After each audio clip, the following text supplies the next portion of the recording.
बंधुओं,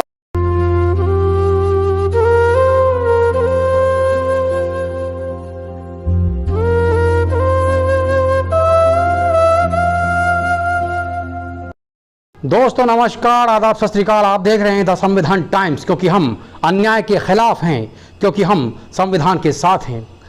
केंद्र की राजनीति का रास्ता उत्तर प्रदेश से होकर गुजरता है, जहां मायावती को लेकर ये कयास लगाए जा रहे थे कि जल्द ही मायावती इंडिया गठबंधन का हिस्सा होंगी, वो जल्द ही इंडिया गठबंधन में शामिल होंगी। वहीं बसपा सुप्रीमो ने अब तक अपने पत्ते नहीं खोले थे, जिसके चलते कांग्रेस के दिग्गज नेता मल्लिकार्जुन खड़गे सहित कई तमाम नेता मायावती से मिले, मगर मायावती ने अब तक कोई अपनी साफ प्रतिक्रिया जाहिर नहीं की थी।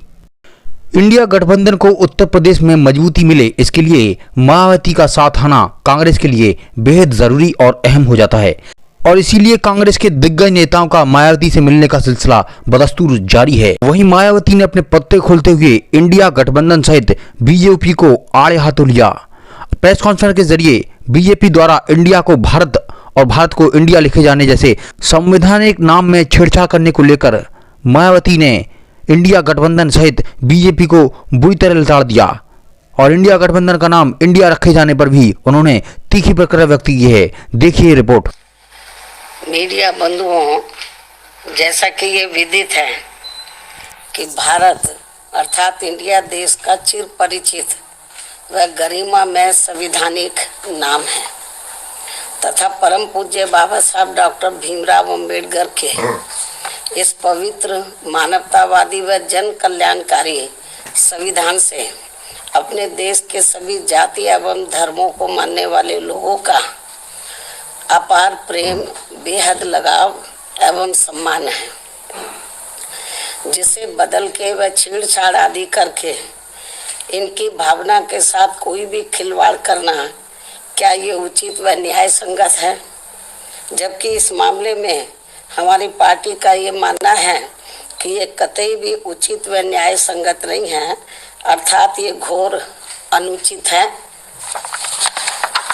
इतना ही नहीं, बल्कि इस बारे में सच्चाई तो ये है कि देश के नाम को लेकर अपने संविधान के साथ छेड़छाड़ करने का मौका बीजेपी के एनडीए को या खुद विपक्ष ने एक सोची समझी रणनीति व षड्यंत्र के तहत अपने गठबंधन का नाम इंडिया रखकर इनको दिया है, या फिर ये कहा जाए ये सब कुछ सत्ता पक्ष व विपक्ष की अंदरूनी मिली भगत से हो रहा है, इसकी भी आशंका है। ये भी एक आम चर्चा है, जिसकी जितनी भी निंदा की जाए वह कम है। यदि ये सब कुछ हो रहा है तो इसकी जितनी भी निंदा की जाए वह कम है। वैसे भी कांग्रेस व बीजेपी द्वारा चुनाव पूर्व इनकी इस राजनीति को अर्थात भारत बनाम इंडिया बनाने के इनके इस घिनौने खेल को लोग अच्छी प्रकार से समझ रहे हैं, जिसकी वजह से अब इन्होंने यहाँ गरीबी, महंगाई, बेरोजगारी व विकास आदि के ये खास व अत्यंत जरूरी मुद्दे दरकिनार कर दिए हैं।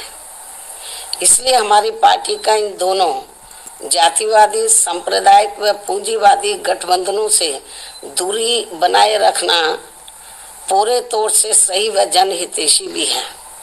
इसके साथ ही यहाँ मैं ये भी कहना चाहूँगी कि विपक्षी गठबंधन के इंडिया नाम को लेकर बीजेपी व इनके एनडीए को तथा इनकी केंद्र की सरकार को जबकि चाहिए ये था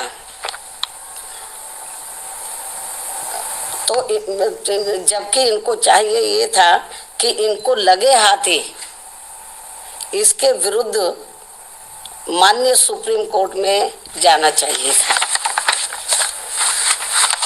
या फिर इस मामले में कानून बनाकर संबंधित नाम रखे जाने पर प्रतिबंध लगा देना चाहिए था।